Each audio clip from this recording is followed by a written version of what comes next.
Alam mo ba, kung mapapansin mo sa halos lahat ng lumang bayan o lungsod sa Pilipinas ay may pattern. Laging magkakatabi ang simbahan, munisipyo, paaralan, at ang plaza.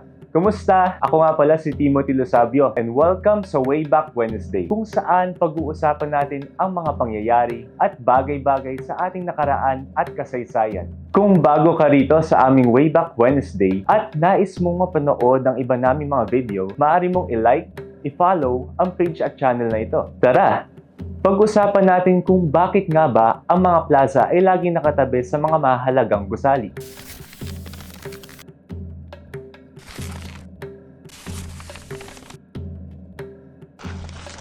Ayon sa batas, ang plaza ay dapat napapalibutan ng mga mahalagang estruktura.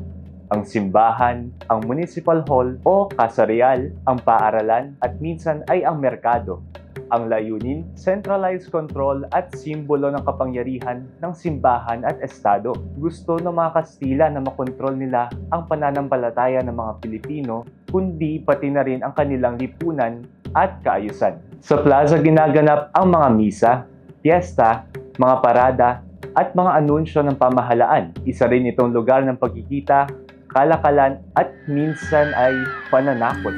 Dahil dito rin ginaganap ang mga pampublikong parusa. Hanggang ngayon, may kita pa rin natin ang disenyo ng Plaza Complex sa maraming lumang bayan sa bansa tulad ng Vigan, Pila sa Laguna, at Malolos. At kahit sa modernong panahon, dala pa rin natin ang konsepto ng Center of Community Life na kung saan ang simbahan, paaralan at pamahalaan ay magkakalapit-lapit. Kaya't sa susunod na mapadaan ka sa isang lumang plaza, alalahanin, hindi lang ito basta espasyo.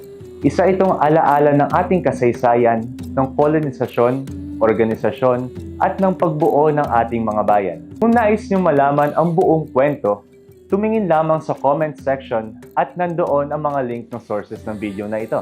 At samahan niyo muli kami sa susunod na Wayback Wednesday. Ako si Timothy Losabio at ngayon, alam mo na.